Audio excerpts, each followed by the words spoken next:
بسم اللہ الرحمن الرحیم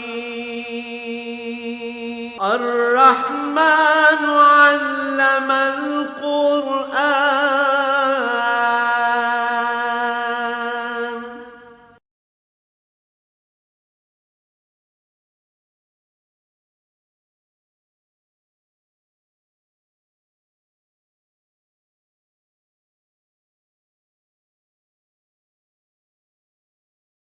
الحمد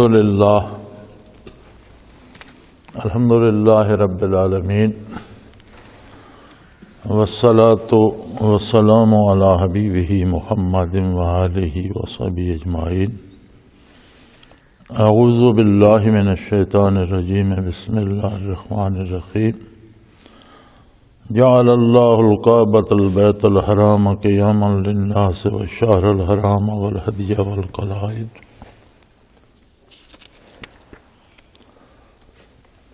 ذالک لتعلموا ان اللہ یعلم ما فی السماوات وما فی الارض وان اللہ بکل شیء علیم۔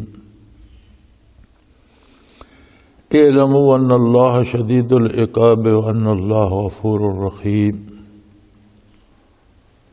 اللہم سبحانک لا علم لنا الا ما علمتنا انک انت العلیم الحکیم۔ مولایا صلی وسلم دائما ابدا علی حبیبک خیر الخلق کلہم۔ سادہ سا ترجمہ اس کا یہ ہے کہ اللہ تعالی نے کعبہ کو ادب کا مقام اور لوگوں کے قائم رہنے کا سبب قرار دیا ہے۔ اسی طرح حرمت والا مہینہ، قربانی والا جانور اور وہ جانور جن کے گلوں میں پٹے ڈالے جاتے ہیں قربانی کی نشانی کے طور پر، انہیں ایک خاص عظمت دی ہے، اس لیے کہ تم اس بات سے باخبر رہو کہ یقیناً جو کچھ زمینوں اور آسمانوں میں ہے اللہ سب جانتا ہے، اور یقیناً اللہ ہر چیز کا علم رکھتا ہے۔ اور اس بات سے بھی باخبر رہو کہ اللہ سخت سزا دینے والا ہے، اور یقیناً اللہ ہی معاف کرنے والا اور رحم کرنے والا ہے۔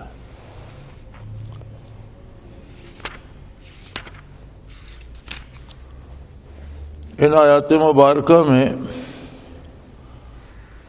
رب جلیل نے بیت اللہ شریف کی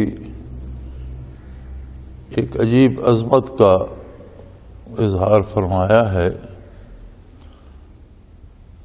کہ یہ محبت تجلیات الہی محض ایک مکان نہیں بلکہ یہی مکان دنیا کی آبادی کے قیام کا سبب ہے۔ نبی کریم صلی اللہ علیہ وآلہ وسلم کا ارشاد ہے کہ ایک ٹیڑھی ٹانگوں والا حبشی ہوگا جو حرم شریف پہ قبضہ کر کے بیت اللہ کو گرا دے گا اور حج ختم کر دے گا، تو جب حج ختم ہوگا یہ بیت اللہ شریف گرا دیا جائے گا تو قیامت قائم ہو جائے گی، دنیا آباد نہیں رہ سکے گی۔ بظاہر تو یہ سادے سے پتھروں کا ایک مکان ہے، لیکن یہ پتھر، یہ مکان اس عظیم مقام کی نشاندہی کے لیے ہیں جو اللہ کی ذاتی تجلیات کا محبت ہے، اور یہ عالم امر سے لے کر عالم امر تک ایک طرف سے دوسری طرف تک اس میں تجلیات باری یہ مرکز ہے، اور یہی وہ جگہ ہے جہاں سے زمین پھیلائی گئی۔ اللہ کریم نے یہی نقطہ پہلے پیدا فرمایا جس پر بیت اللہ شریف ہے۔ بیت اللہ شریف کی تعمیر آدم علیہ نبینا علیہ الصلوۃ والسلام نے فرمائی تھی اللہ کے حکم سے، اور آج جو آپ کو حتیم نظر آتا ہے یہ بیت اللہ شریف ہی کا حصہ ہے۔ بیت اللہ کی عمارت مستطیل تھی، مربع نہیں تھی،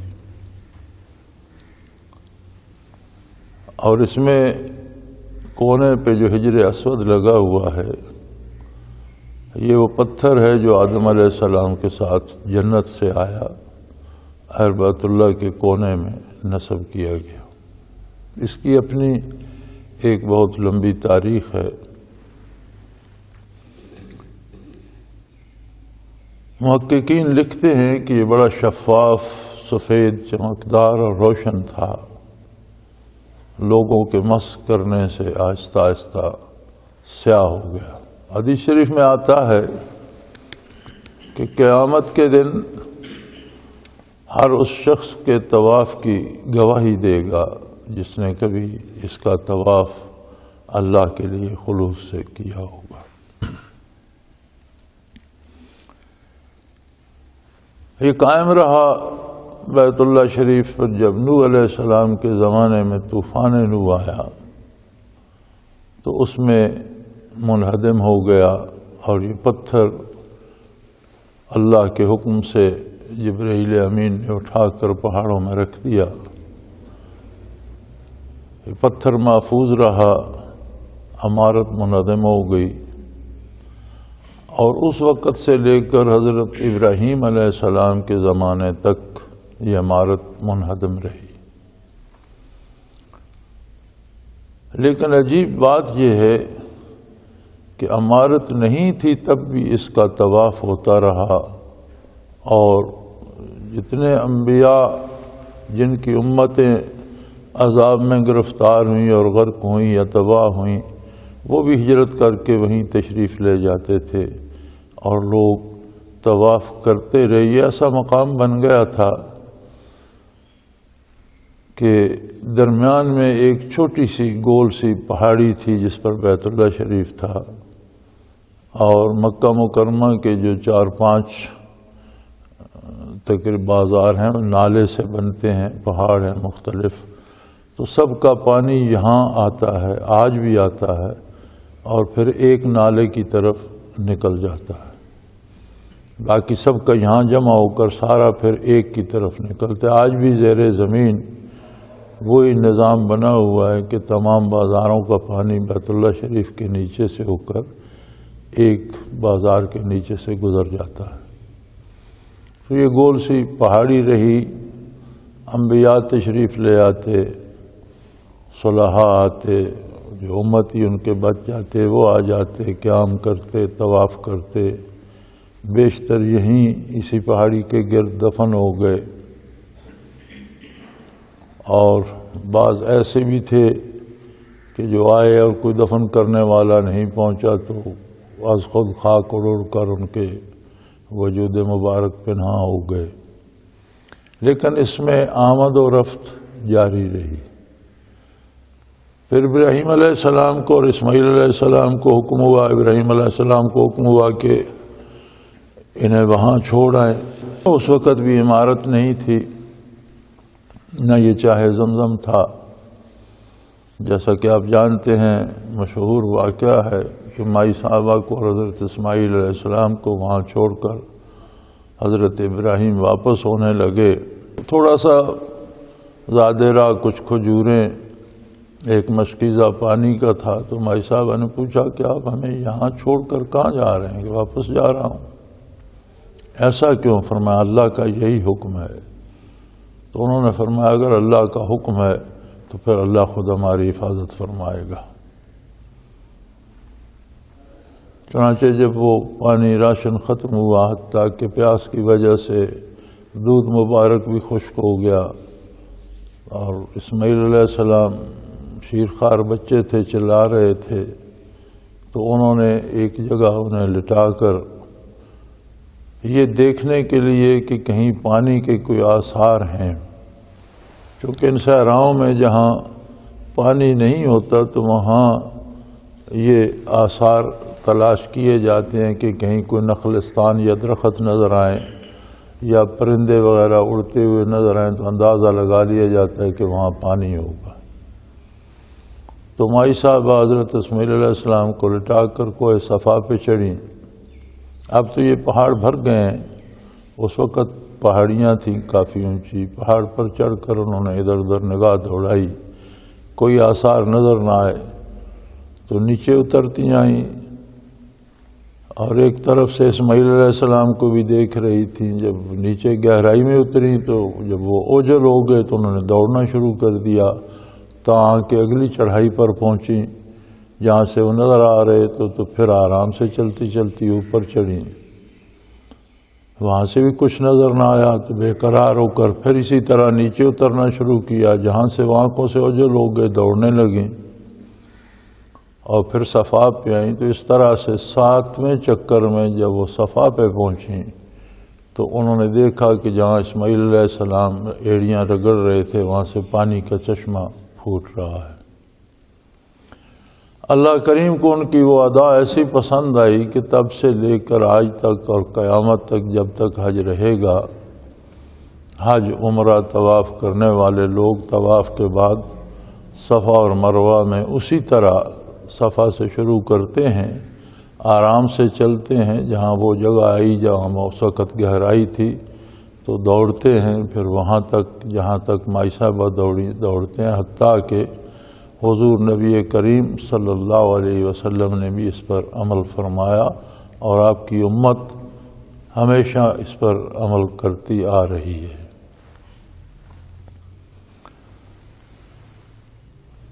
اس پانی کا نام زمزم بھی اسی وجہ سے پڑا کہ مائی صاحبہ نے جب یہ پانی بہت زیادہ ابلا اور بہنے لگا تو انہوں نے ریت اکٹھی کر کے ارد گرد بند سا بنایا اور فرمایا زمزم ٹھہر جا، رک جا۔ تو اس کا نام ہی زمزم پڑ گیا۔ نبی کریم صلی اللہ علیہ وسلم نے بہت سے فضائل اس کے بیان فرمائے اور فرمایا ہے کہ اس میں ہر مرض کے لیے شفا ہے، اور یہ اس طرح پیا جائے کہ پیاس بجھانے کے لیے نہیں بلکہ جتنی پیٹ میں گنجائش ہو اتنا زیادہ پیا جائے، یہ ہر مرض کے لیے شفا بھی ہے۔ جب اسماعیل علیہ السلام ذرا تکڑے ہوئے تو حکم ہوا ابراہیم علیہ السلام کو، اور اسماعیل علیہ السلام ابراہیم علیہ السلام نے مل کر بیت اللہ شریف کی تعمیر شروع کی۔ جبرائیل امین نے انہی بنیادوں پر نشاندہی کی جو آدم علیہ السلام کے زمانے کی تھیں، اور مقام ابراہیم میں ایک سفید پتھر آج بھی بیت اللہ شریف کے سامنے رکھا ہوا ہے شیشے میں، جس پر ابراہیم علیہ السلام کے نقوش کف پا موجود ہیں۔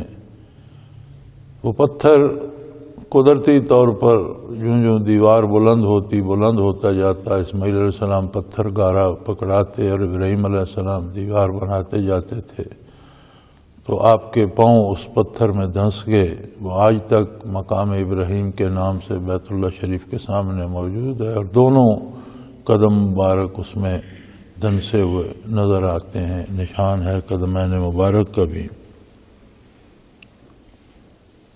تو یوں بیت اللہ شریف کی تعمیر ہوئی، اور یہ مستطیل تھا اور زمین کے برابر تھا، اور اس کے 2 دروازے تھے، ایک دروازہ جہاں آج کل ہے یہاں تھا، اور ایک اس کے سامنے تھا۔ تو جو لوگ طواف کرنے جاتے وہ بیت اللہ کے اندر بھی داخل ہوتے اور دوسری طواف کے بعد اور دوسری طرف سے نکل جاتے تھے۔ وہی عمارت چلتی رہی حتیٰ کہ حضور اکرم صلی اللہ علیہ وسلم کے لڑکپن کے زمانے میں بہت مخدوش ہو گئی، اور اہل مکہ نے اجتماع کیا۔ تھے تو وہ مشرک، لیکن حلال حرام کا انہیں بھی پتہ تھا۔ اس اجتماع میں یہ طے ہوا کہ اسے شہید کر کے نئے سرے سے تعمیر کیا جائے، لیکن شرط یہ ہے کہ جو بھی اس کے لیے رقم دے وہ رقم دے جو وہ سمجھتا ہے کہ حلال ہے، سود کی یا دھوکہ بازی کی یا حرام کی کسی ذریعے سے کمائی ہوئی رقم نہ دے۔ تو جب وہ رقم جمع ہوئی تو وہ اتنی نہیں تھی کہ اس پوری مستطیل عمارت کی تعمیر کے لیے کفایت کرتی. چھت کے لیے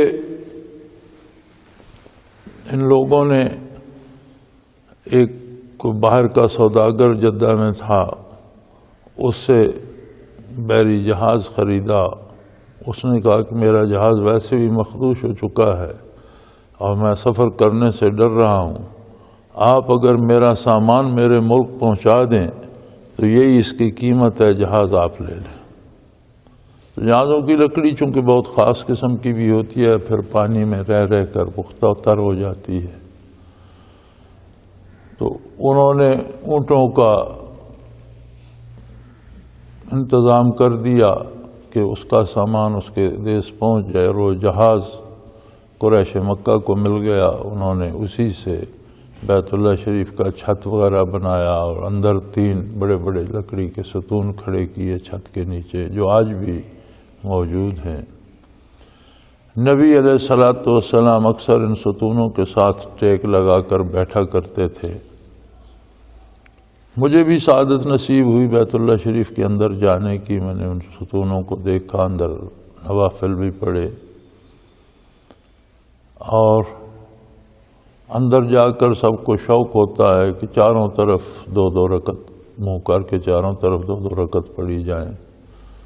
تو اس وقت حکومت نے کو 5-6 فٹ ستونوں کے ساتھ تختیاں سی لگا دی تھیں کہ لوگ لپٹتے تھے اور وہ اس طرح کرتے تھے.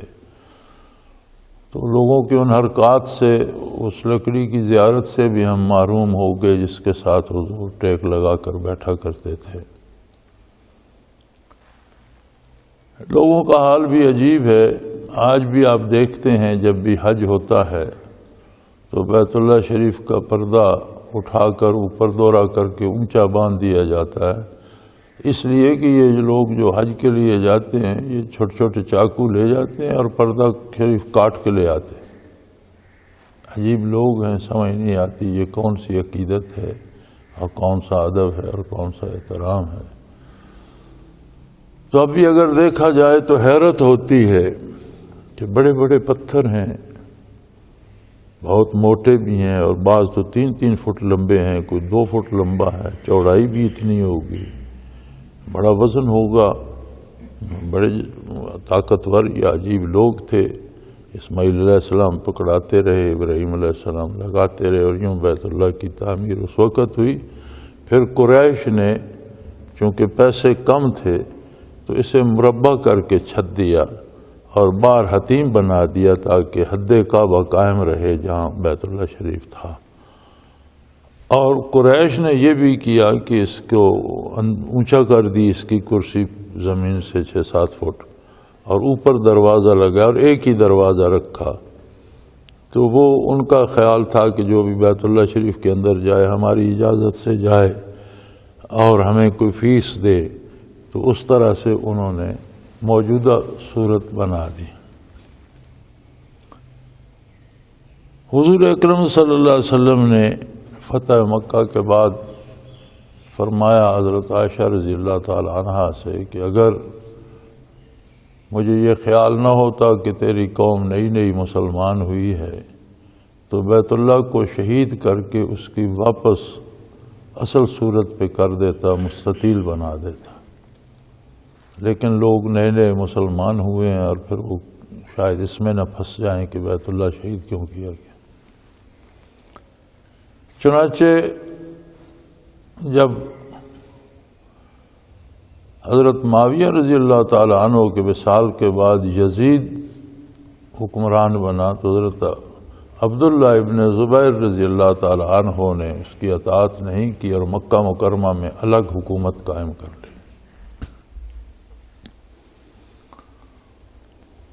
ان کی حکومت یزید کے زمانے میں بھی رہی اور اس کے بعد بھی رہی، مروان کے زمانے میں بھی رہی. اس کے بعد ولید بن مروان کے زمانے میں حجاج بن یوسف نے مکہ مکرمہ پر حملہ کر کے عبداللہ ابن زبیر رضی اللہ عنہ کو شہید کیا اور اس کی سنگباری سے اور آتش باری سے بیت اللہ شریف کے پردے جل گئے، دیواروں کو بھی نقصان پہنچا۔ حضرت عبداللہ ابن زبیر رضی اللہ تعالی عنہ نے جب مکہ مکرمہ پہ ان کا اقتدار تھا تو انہوں نے، چونکہ خواہش رسول بھی حکم کا درجہ رکھتی ہے، تو انہوں نے فرمایا کہ اس وقت تو حضور نے فرمایا کہ لوگ نئے نئے مسلمان ہوئے ہیں، اگر یہ عذر نہ ہوتا تو میں بیت اللہ کو اس کی اصلی شکل پہ تعمیر کر دیتا۔ انہوں نے بیت اللہ شریف کو شہید کر کے ویسی مستطیل عمارت بنا دی۔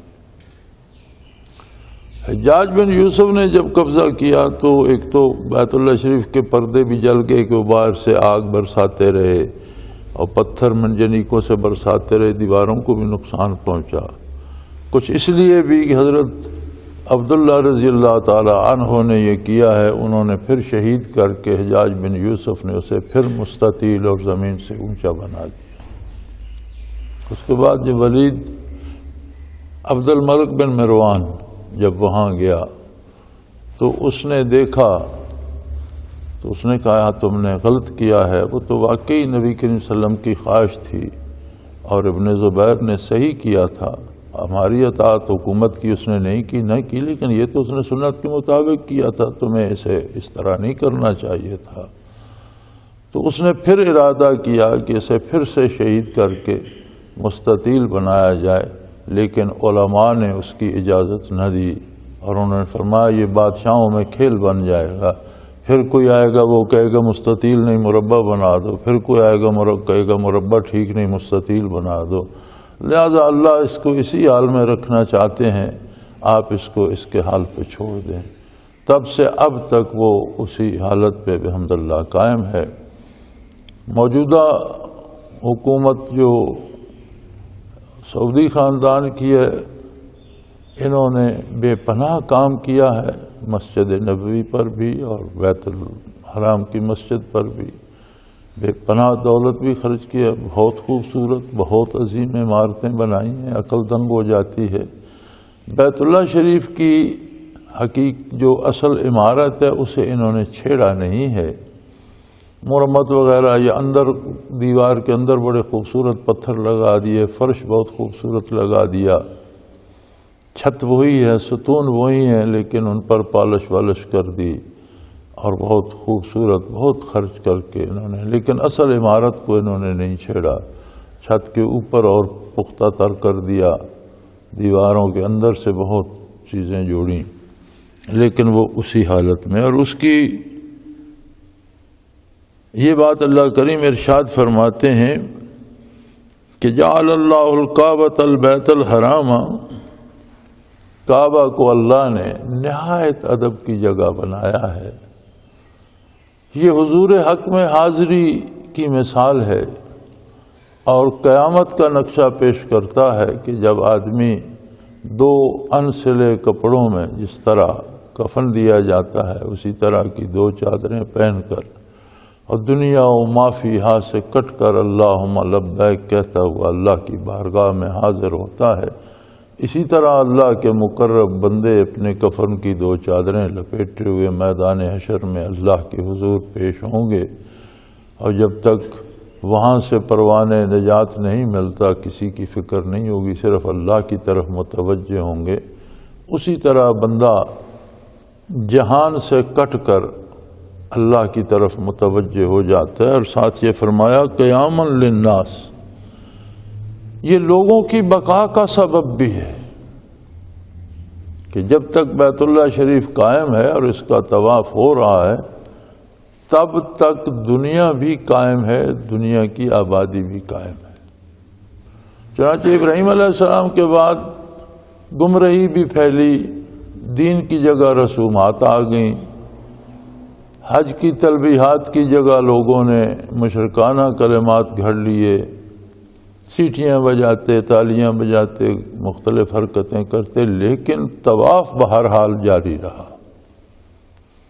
نبی کریم صلی اللہ علیہ وآلہ وسلم کا ابر رحمت برسا، لوگوں کو ہدایت نصیب ہوئی اور پھر اللہم لبیک کی صدائیں گونجیں، اور یہ تب تک گونجتی رہیں گی جب تک دنیا آباد ہے. جب تک یہ صدائیں اٹھتی رہیں گی تب تک دنیا آباد رہے گی.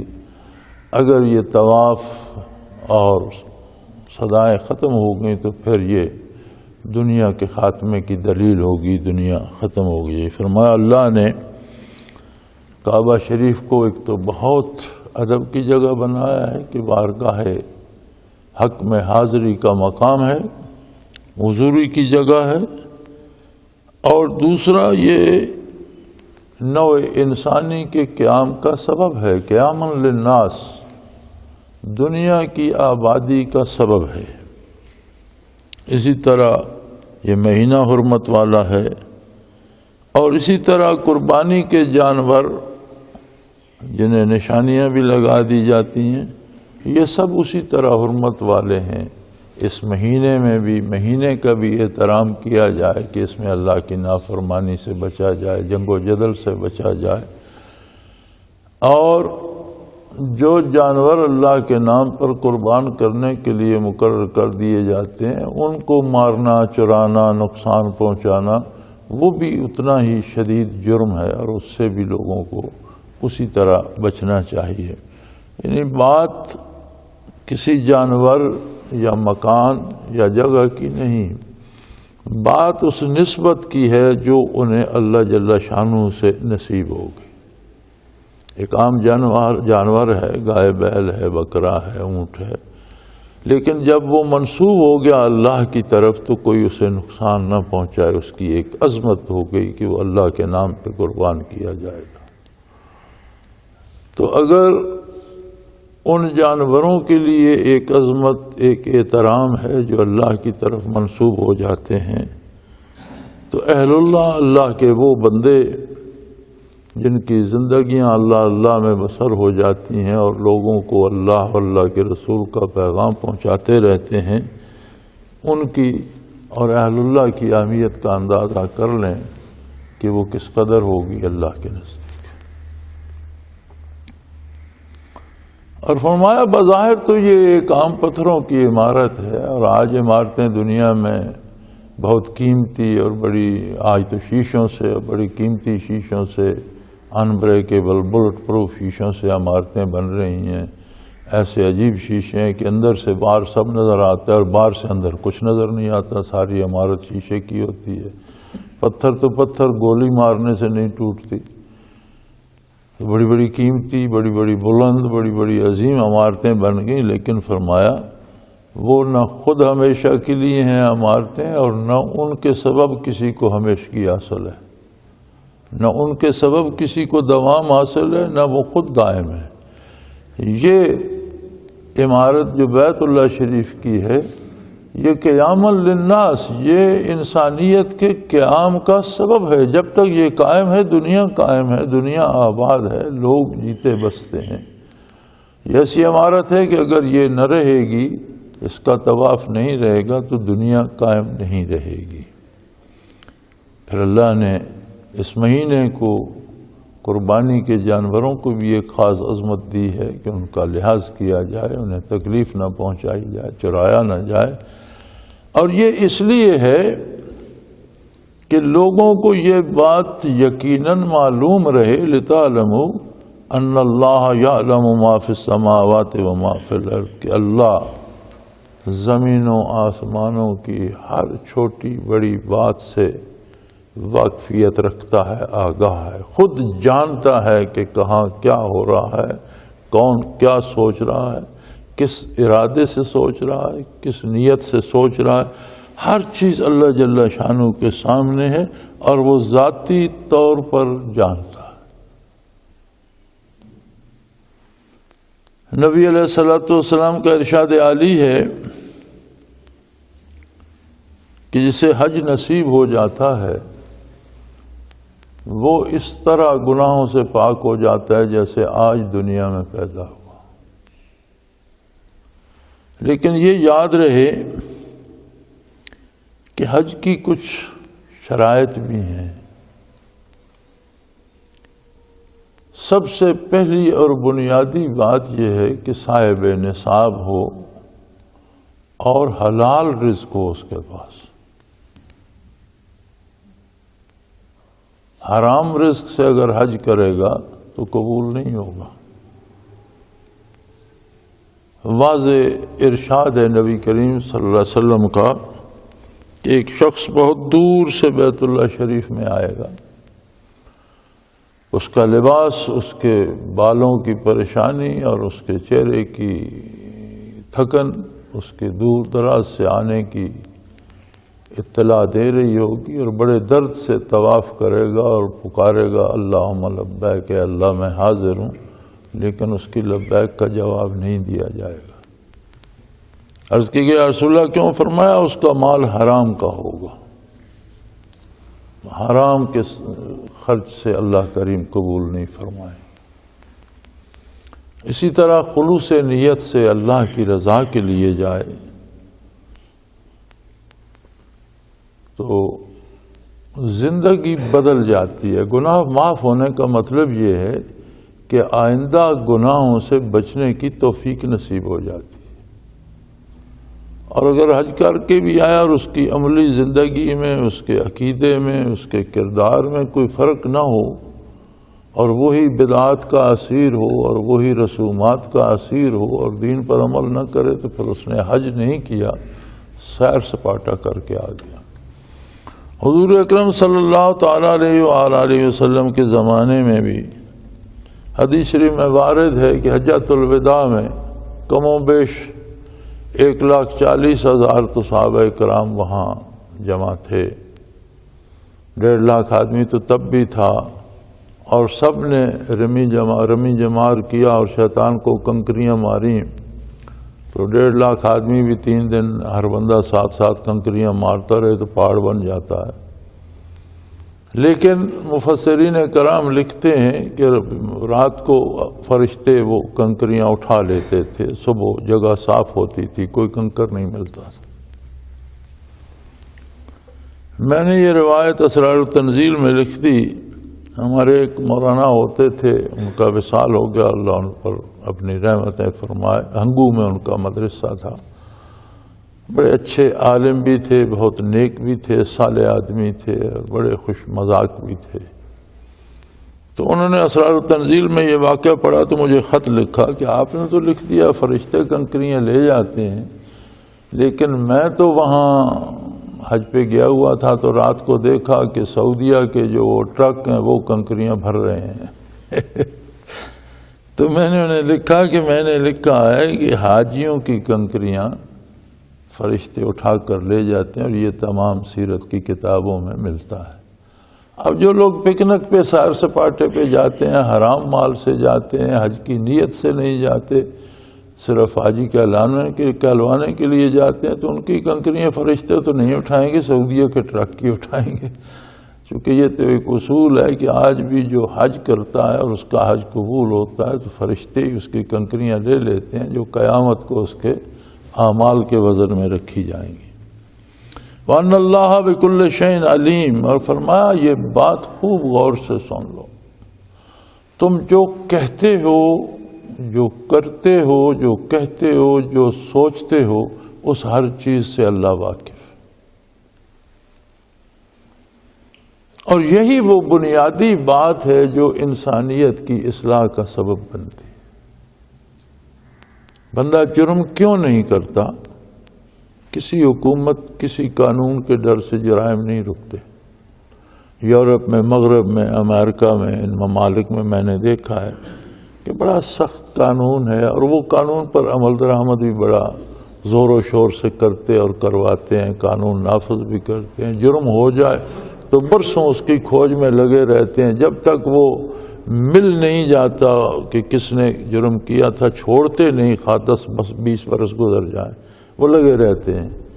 اس کے باوجود وہاں جرائم کی شرح دنیا سے زیادہ ہے، اس لیے کہ انسان کے قانون سے بندہ چھپ کے جرم کر لیتا ہے، اسے پتا ہوتا ہے مجھے کوئی نہیں دیکھ رہا۔ جب یہ یقین ہو کہ اللہ میرے پاس ہے، اللہ مجھے دیکھ رہا ہے، یہ ایمان نصیب ہو جائے تو پھر جرم کرنے کی جرت نہیں رہتی۔ اللہ کے سامنے کون جرم کرے گا؟ جب بندہ بندے کے سامنے جرم نہیں کرتا تو اللہ کریم کے سامنے کون کرے گا؟ تو اسلام کا جو بنیادی کمال ہے وہ یہ ہے کہ نبی کریم صلی اللہ علیہ وسلم نے ہر مسلمان کو اللہ کے روبرو کر دیا ہے۔ آپ نے یہ نہیں فرمایا کہ میں اللہ کو سجدہ کرتا ہوں اور تم مجھے سجدہ کرو، تم وہاں کیسے، جیسے آج کل کے پیر کہتے ہیں کہ ہم تو اللہ اللہ کرتے ہیں، تم اللہ اللہ کرو گے تو بیمار ہو جاؤ گے، دماغ خراب ہو جائے گا، ہم تمہارے لیے دعا کریں گے، تم ہمیں شیرینیاں دیتے رہو، ہم دعا کرتے رہیں گے۔ حضور نے یہ نہیں فرمایا، ہر آنے والے کو اپنے ساتھ کھڑا کر کے فرمایا کہ میں بھی رب کو سجدہ کرتا ہوں، تم بھی سیدھے رب العالمین کو سجدہ کرو۔ ہر بندے کو اللہ کے حضور کھڑا کر دیا، اور مسلمانی یہی ہے کہ بندہ ہر لمحہ اللہ کریم کو اپنے ساتھ سمجھے۔ یہ ایمان نصیب ہو جائے تو نہ کسی دشمن کا ڈر رہتا ہے، نہ کسی جادوگر سے ڈر لگتا ہے، نہ کسی جن اور پری سے ڈر لگتا ہے۔ یہ سارے مسائل ہمارے کیوں ہیں؟ ہر بندہ پریشان ہے، مجھ پر کسی نے جادو کر دیا۔ عجیب بات ہے، جب اللہ تیرے ساتھ ہے تو جادوگر اتنا تکڑا ہے کہ وہ اللہ کی موجودگی میں تجھے تکلیف پہنچائے گا۔ لیکن ہم اس ساتھ سے عملاً محروم ہو چکے ہیں، دلی طور پر، دماغی طور پر، عقیدے کے طور پر ہم سمجھتے ہیں کچھ نہیں ہے ہمارے پاس۔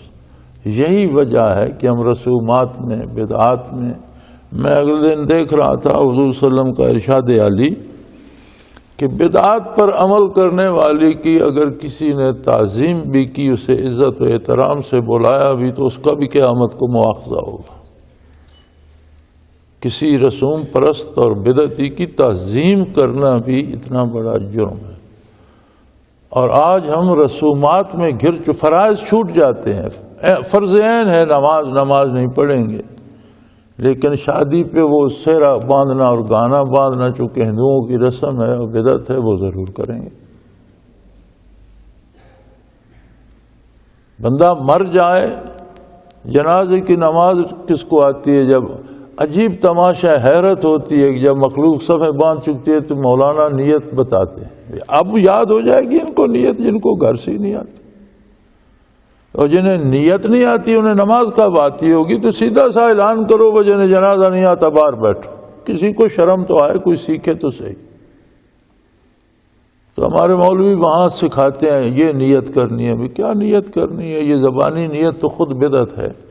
نیت تو قلبی ارادے کا نام ہے، اور اس کی علماء نے ایک خاص صورت میں اجازت دی ہے، یا نماز کے لیے بھی یا جنازے کے لیے بھی جو ہم نیت زبانی کرتے ہیں، اس کی اجازت ان لوگوں کے لیے ہے جو ذہنی طور پر کمزور یا ضعیف ہو جاتے ہیں یا بیمار ہوتے ہیں، کہ ایسا نہ ہو کہ اسے یاد ہی نہ ہو میں زور پڑھ رہا ہوں یا اثر پڑھ رہا ہوں، ایک دفعہ زبانی دوہرا لے تاکہ اسے یاد ہو کہ مجھے 4 رکعت پڑھنی ہے، 3 پڑھنی ہے۔ پھر ایسے لوگ بھی ہیں جو زبانی دہرانے کے بعد بھی 4 کی 3 پڑھ لیتے ہیں، 3 کی 5 پڑھ لیتے ہیں۔ وہ جو ذہنی کمزوری یا دماغ کہیں اور ہے، وجود کہیں اور ہے۔ ورنہ تو نیت قلبی ارادے کا نام ہے، جو دل سے آپ ارادہ کرتے ہیں۔ اگر یہ نماز کا حصہ ہوتی تو نماز تو آپ عربی میں پڑھتے ہیں، سورۃ فاتحہ بھی اور قرآن کریم بھی اور تکبیر بھی، تو نیت پنجابی میں کرتا ہے، سندھی میں کرتا ہے، انگریزی میں کرتا ہے، پٹھان پشتو میں کرتا ہے، پھر نیت نماز کا حصہ ہوتی تو یہ بھی عربی میں ہوتی۔ تو اس طرح کے جو رواجات ہیں وہ پکے ہو گئے ہیں، اور دین کے جو ارکان ہیں وہ چھوٹ گئے ہیں۔ تو اس زمرے میں فرمایا اعلموا، یہ بات جان رکھو، اچھی طرح سے جان لو، ان اللہ شدید العقاب، کہ اللہ کی سزائیں بہت سخت ہیں۔ اس پہ دلیر نہ ہو جاؤ کہ میں نے یہ کر لیا میرا کچھ نہیں بگڑا۔ بہت کچھ بگڑ جاتا ہے جو ہمیں سمجھ میں نہیں آتا۔ جب آنکھ بند ہوگی تو آنکھ کھل جائے گی، ہر چیز سامنے آ جائے گی، پتہ چلے گا کتنا کچھ بگڑ چکا ہے۔ اور یاد رکھو اللہ کے عذاب بڑے سخت ہیں۔ اور ایک دوسری بات بھی فرمایا یاد رکھو، ان اللہ غفور الرحیم، اللہ معاف کرنے والا، یقیناً معاف کرنے والا اور رحم کرنے والا بھی وہی ہے۔ اگر زندگی کی سانس باقی ہے تو توبہ کرو، رجوع اللہ کرو، بڑے سے بڑے دنیا زمین و آسمان کو بھر دو گناہوں سے تو اس کی رحمت کو عاجز نہیں کر سکتے۔ خلوص دل سے رجوع اللہ کرو، توبہ کرو، وہ معاف کرنے والا بھی ہے۔ لیکن زندگی میں یہ عالم ختم ہونے سے پہلے توبہ کر لو، اللہ کریم معاف کرنے والے بھی ہیں۔ وآخر دعوانا ان الحمدللہ رب العالمین۔ اللہ اللہ اللہ اللہ اللہ اللہ اللہ اللہ۔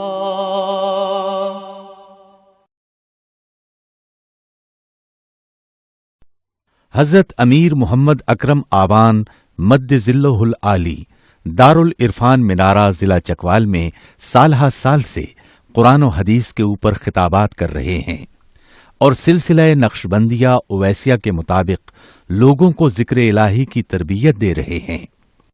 وہ قرآن پاک کی تفسیر ترتیب وار بیان کر رہے ہیں۔ تفسیر قرآن کو وہ موجودہ ملکی اور بین الاقوامی حالات کے مطابق بیان کرتے ہیں۔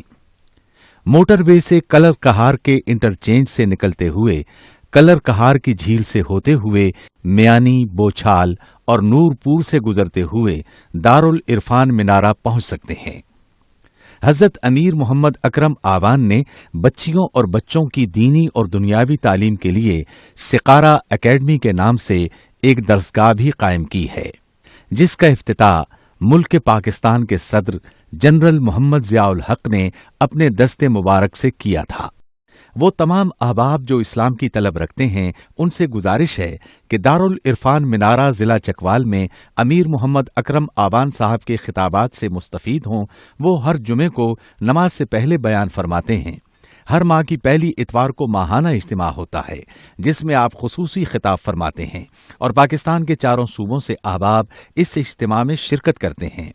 اس کے علاوہ یہاں سال میں 2 مرکزی اجتماعات بھی ہوتے ہیں، ایک رمضان المبارک میں اعتکاف کا اجتماع اور دوسرا جولائی اور اگست میں 40 دن کا اجتماع ہوتا ہے جس میں روحانی تربیت کی جاتی ہے۔ اپنا خون سیماب دے کر اتنا ہم کر جائیں گے، نام آقا کا چمن میں پھر رقم کر جائیں گے۔